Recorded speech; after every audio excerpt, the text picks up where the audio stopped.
Hello, friends. Very good morning to all. Welcome again in today's daily news and editorial analysis. This Hindu current affair session here.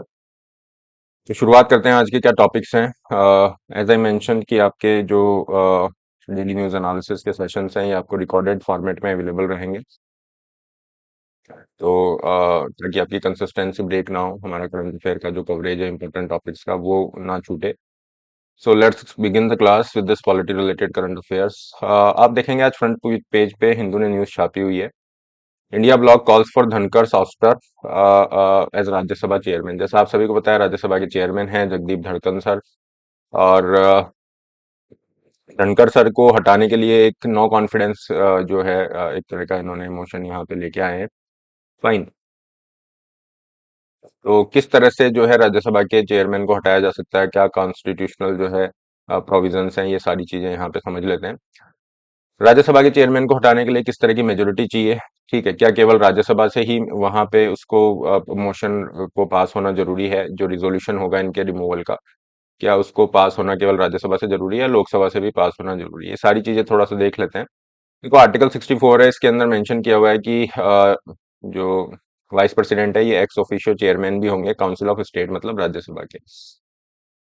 अब यहाँ पे राज्यसभा के chairman हो गए या फिर वाइस प्रेसिडेंट हो गए, दोनों एक ही व्यक्ति हैं, तो इनको हटाने का प्रोसेस भी एक ही होगा जिसको आर्टिकल 67 में मेंशन किया हुआ है. ठीक है. अब अगर वाइस प्रेसिडेंट जो हैं इनको हटाया जाता है तो इनके जो रिमूवल का प्रोसेस है आर्टिकल 67 बी के अंदर इन्होंने मेंशन किया हुआ है. वाइस प्रेसिडेंट में be removed if a majority all then members of the council. मतलब राज्यसभा की जो मेजोरिटी है वो एक रिजोल्यूशन पास करती है उनको हटाने का. तो ये एक पहली रिक्वायरमेंट होगी कि राज्यसभा के अंदर वो मेजोरिटी होनी चाहिए. अब ये मेजोरिटी किस तरह की होगी इस पे भी हम डिस्कशन करेंगे. Which must then agreed by the house of the people, मतलब लोकसभा से वो एग्री होना चाहिएगा. तो लोकसभा की मेजोरिटी यहाँ पे अलग होगी, राज्यसभा की अलग होगी. इसको क्लैरिटी अगर हम देखें थोड़ी सी, तो देखो बी आर अम्बेडकर साहब हैं, उन्होंने इसको मेंशन किया हुआ है, Lok Sabha must indeed pass the resolution by a simple majority. Simple majority मतलब जितने लोग प्रेजेंट है ना, जो वहां पे प्रेजेंट और वोटिंग है उसकी मेजोरिटी. लेट से कि हाँ, अगर 500 मेंबर्स हैं किसी हाउस जो भी है, अगर हम बात कर रहे हैं हाउस की strength, to make it simple let us assume कि 500 है. तो टोटल स्ट्रेंथ हो गई हाउस की. अगर इसकी मेजोरिटी की बात करेंगे कम से कम 251 चाहिए. ये हम नहीं कह रहे, अगर वहां पे 300 प्रेजेंट एंड वोटिंग है, फाइन, तो 151 हो जाएगी. तो ये मतलब है इसका. तो ये थोड़ा सा ध्यान रखेंगे, लोकसभा की मेजोरिटी अलग है, जबकि राज्यसभा के अंदर जो है वो है majority of all the members of the Rajya Sabha. जो राज्यसभा की स्ट्रेंथ है उसकी हम बात कर रहे हैं, यहाँ पे प्रेजेंट एंड वोटिंग वाली बात नहीं हो रही है. तो ये this could be confusing and this is Indeed very important differentiation कि हाँ, राज्यसभा में अलग मेजोरिटी है, लोकसभा में अलग है, लेकिन दोनों से वहां पे पास होना जरूरी है. उसके बाद प्रेसिडेंट जो है उनको रिमूव किया जा सकता है या उनको इम्पीच किया जा सकता है. इनका जो रिजोल्यूशन है उसके लिए 14 डेज का नोटिस जरूरी है, ये आप ध्यान रखिए.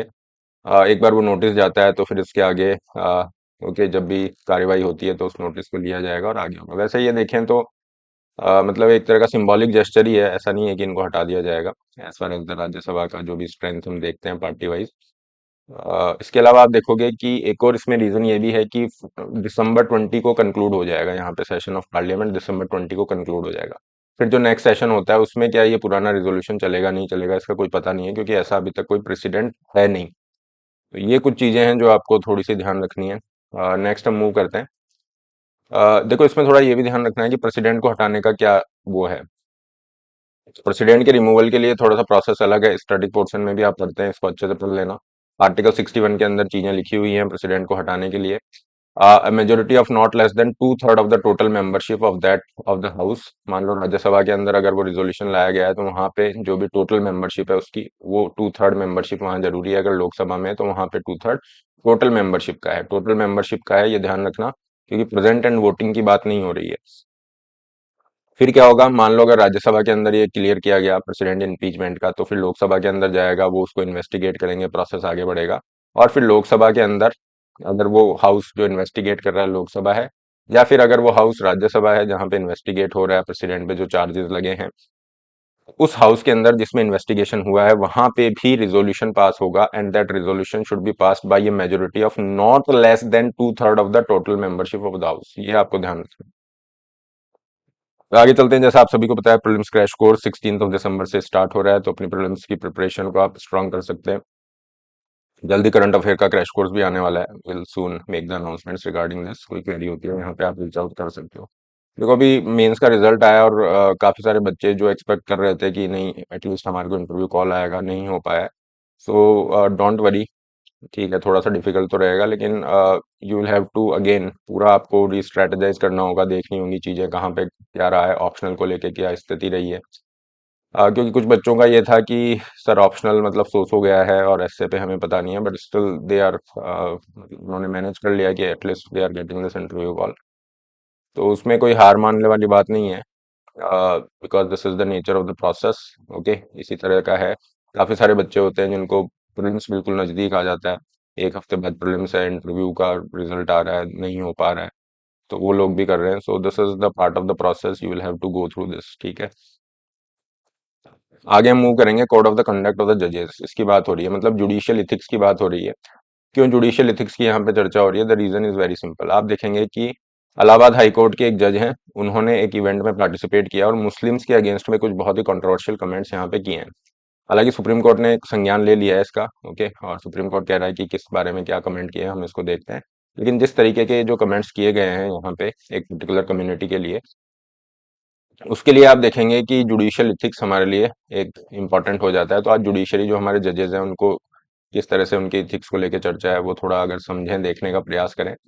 तो देखो जुडिशियल इथिक्स जो है उसके लिए एक बहुत ही इंपॉर्टेंट हमारे पास कोड ऑफ इथिक्स है, ये है restatement of values of judicial life ना। सुप्रीम कोर्ट ने इसको अडॉप्ट किया 1997 से, और इसके अंदर कोडिफाई किया हुआ है कि नहीं जजेस का बिहेवियर ऐसा होना चाहिए, इस तरह से उनको अपने आप को कंडक्ट करना चाहिए, ये सारी चीजें।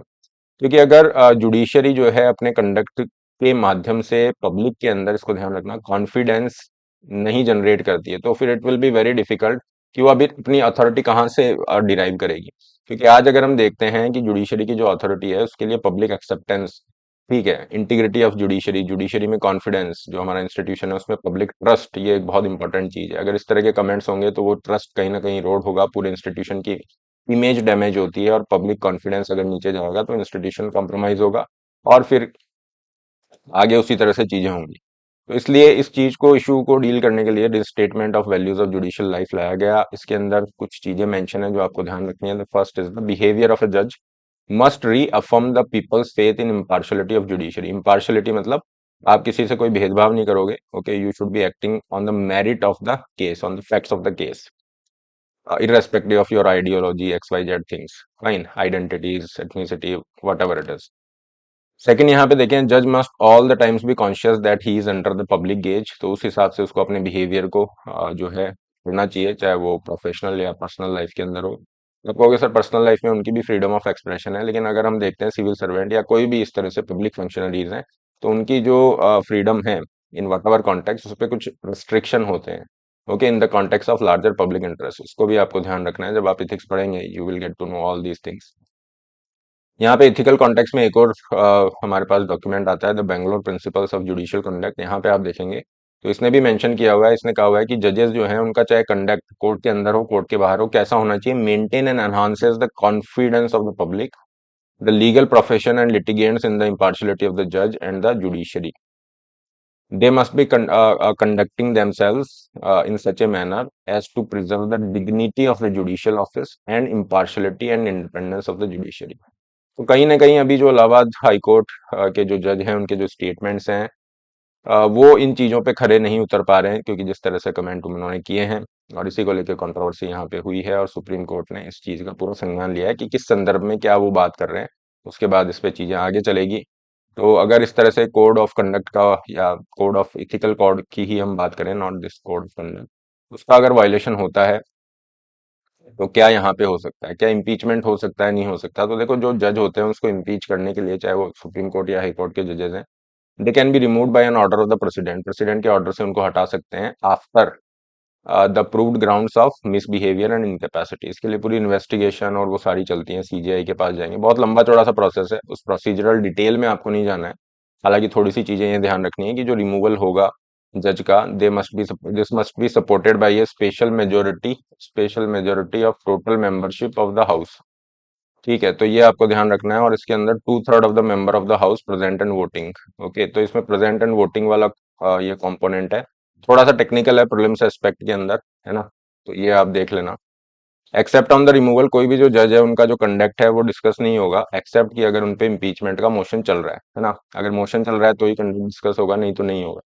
सेकंड, इसमें ये ध्यान रखना है कि यार कोई जज है, मान लो उसको इम्पीच कर रहे हैं और इम्पीचमेंट हो जाता है फाइनलाइज, तो जुडिशरी की जो है उसको हम देखें पूरा, एक तरह से कहते हैं बहुत एम्बेरसमेंट वाली बात हो जाएगी। लेकिन तो उस कॉन्टेक्स्ट में जज जो है अपने आप विड्रॉ भी कर सकते हैं कि यार मैं वीआरएस ही ले रहा हूँ, वॉलंटरी रिटायरमेंट ले रहा हूँ। ये ऑप्शन सुप्रीम कोर्ट ने अभी क्रिएट किया है, पहले नहीं था ये ऑप्शन। ठीक है, ये चीज आपको ध्यान रखनी है।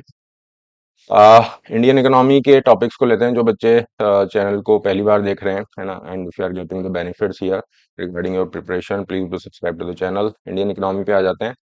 इंफ्रास्ट्रक्चर, रिन्यूएबल एनर्जी, ये टॉपिक्स हैं आपके इंडियन इकोनॉमी में। यहाँ पे सोलर एनर्जी को लेके चीजें हैं, क्यों हैं? क्योंकि 2024 की वर्ल्ड सोलर रिपोर्ट यहाँ पे अनाउंस हुई है, by the international solar alliance की तरफ से ये अनाउंस हुई है। ठीक है, तो इसकी कुछ फाइंडिंग्स हैं, तीन चार चीजें। एक तो ये है कि यार ईयर 2000 में हमारी solar energy capacity was only 1.2 gigawatt, only 1.2 gigawatt. Now this has increased up to 1419, almost 1500। ठीक है, तो ये बहुत अच्छा हमारा है। दूसरा हम देखेंगे जितनी भी रिन्यूएबल एनर्जी के अंदर एडिशन हो रहा है, क्योंकि रिन्यूएबल एनर्जी में तो आपका विंड एनर्जी भी आती है और बहुत सारी है, तो जो भी एनर्जी का यहाँ पे कैपेसिटी एडिशन हो रहा है वो 75% सोलर एनर्जी के अंदर ही हो रहा है। और कुछ चीजें आपको ध्यान रखनी है। चाइना यहाँ डोमिनेट कर रहा है, जितना भी एडिशन है ना, सोलर पैनल कैपेसिटी में 53% alone by the China. 43% China का अकेले का है, और इंडिया से कंपैरिजन करोगे, इंडिया का 5 से 6% है ग्लोबल जो सोलर एनर्जी कैपेसिटी एडिशन है उस कॉन्टेक्स्ट में। चाइना ने मैन्युफैक्चरिंग को भी यहाँ पे एक तरह से डोमिनेट किया हुआ है। अगर आप देखेंगे highest share in component manufacturing. Okay, जैसे सोलर वेफर्स हैं, सोलर सेल्स हैं, इसके ऊपर ऑलमोस्ट आप देखोगे 97%, 90%। सो this is a kind of you can say वर्चस्व वाली स्थिति में चाइना भी है। एम्प्लॉयमेंट पर्सपेक्टिव बढ़े हैं ग्रीन जॉब्स के लिए। अगेन, इसको रट्टा मारने की जरूरत नहीं है, no need to mug up this data, just go through कि हाँ यार काफी सारी अपॉर्चुनिटीज यहाँ पे आ रही हैं, क्योंकि सोलर जो एनर्जी है दिस इज नॉट जस्ट कि एनर्जी तक सीमित नहीं है। अगर हम देखें एग्रीकल्चर के अंदर भी काफी इसका यूज यहाँ पे देखा जा रहा है। फॉर एग्जाम्पल एक टर्म है एग्रीवोल्टिक्स, इसमें क्या होता है कि किसान जो है सोलर एनर्जी से अपनी फसल वगैरह को भी प्रोटेक्शन दे रहा है, जैसे ग्रीन हाउस बना लिया उसने, ठीक है, या लाइव स्टॉक फार्मिंग कर रहा है, शेड बना लिए, ऊपर सोलर पैनल लगा लिए, तो एनर्जी भी जनरेट कर रहा है और सारे काम हो रहे हैं। तो ये थोड़ा एप्लीकेशन पार्ट इसका ध्यान रखना है। Okay, this is important. एक नया डेवलपमेंट यहाँ पे, जो वर्ल्ड सोलर रिपोर्ट है, ये कुछ नए डेवलपमेंट्स मेंशन कर रही है regarding the developments in the technology, solar technology. जैसे क्वांटम डॉट की बात की है, क्वांटम डॉट क्या करेंगे कि एब्जॉर्प्शन बढ़ा देंगे सोलर एनर्जी का। ठीक है, और दूसरा इसके अंदर सोलर एनर्जी का एब्जॉर्प्शन बढ़ा देंगे, और दूसरा इसमें है कि you have this solar powered phyto mining. इसमें ये हो रहा है कि यू हैव दिस माइनिंग, ठीक है, अगर आपको माइनिंग करनी है तो उसका अपना CO2 एमिशन और काफी सारा एनवायरमेंट डिग्रेडेशन ये है। So right now what the scientists are doing, they are trying to use the solar energy to extract the valuable minerals with the help of the soil using plant। इसको आप लिख सकते हो, तो इसको एक बार गो थ्रू हो लेना अपने बेसिस पे, है ना, नथिंग ऐसा नहीं है कि केवल इसी स्पेसिफिक प्रिकॉशन आएगा, एक मेंस ओरिएंटेड फोल्डर मटेरियल आपको मिल जाएगा। नेक्स्ट हम आते हैं साइंस एंड टेक पे। तो JP नड्डा जो वर्तमान में अभी हेल्थ मिनिस्टर है, इनका एक आर्टिकल था, तो देखो हमने एक्सट्रैक्ट किया है कंटेंट, क्योंकि देखो कोई भी मिनिस्टर होगा अपनी जो है बताएगा गवर्नमेंट की ये सक्सेस है वो है, लेकिन एग्जाम पर्सपेक्टिव में तीन चार चीजें मुझे इंपॉर्टेंट लगी। इंडियन एक्सप्रेस ने इसको छापा हुआ है। ये बात कर रहे हैं कि WHO की जो ग्लोबल टीबी रिपोर्ट है वो कहती है कि भारत के अंदर टीबी का जो इंसिडेंस है ना, ये कम हो गया है। तो एक में लगभग 18% का डिक्लाइन देखने को मिल रहा है, अच्छी बात है। अभी जो ट्रीटमेंट कवरेज है वो पहले 60% होता था, वो बढ़ के 85% हो गया है। इसका रीजन ये है कि हाँ डायग्नोसिस भी हो रहा है, आइडेंटिफाई हो रहे हैं टीबी के पेशेंट वगैरह। ओके, दूसरा फिर टीबी का बर्डन कम करने के लिए इन्होंने न्यूट्रिशनल सपोर्ट के लिए निक्षय मित्रा चला रखा है। ओके, और सबसे बड़ी बात है कि हमारे पास में टीबी का जो नया रजीम आया है ना, BPALM, ये जो रजीम है this is based on the name of the antibiotics, जैसे बेडाक्विलीन है, ओके, लिनेजॉलिड है, मोफॉक्सफ्लॉक्सासिन है। तो अभी ये इन्होंने इसको अफोर्डेबल पे अवेलेबल करा दिया है, क्योंकि इसका पेटेंट आई थिंक एक्सपायर हुआ था, जॉनसन एंड जॉनसन पे कुछ कंट्रोवर्सी भी चल रही थी। तो उससे भी क्या हो गया, फायदा हो गया। पहले बहुत लंबा चलता था, अभी 6 महीने का ही कंप्लायंस है ना। तो patient will be more likely to complete the treatment process. बाकी यही है कि निक्षय पोषण योजना में डीबीटी भी किया जा रहा है, डायरेक्ट बेनिफिट ट्रांसफर है, न्यूट्रिशनल सपोर्ट दिया जा रहा है, टीबी मुक्त अभियान चला रहे हैं। एक इसमें जो इम्पोर्टेंट पॉइंट है वो है पब्लिक पार्टिसिपेशन, जन भागीदारी।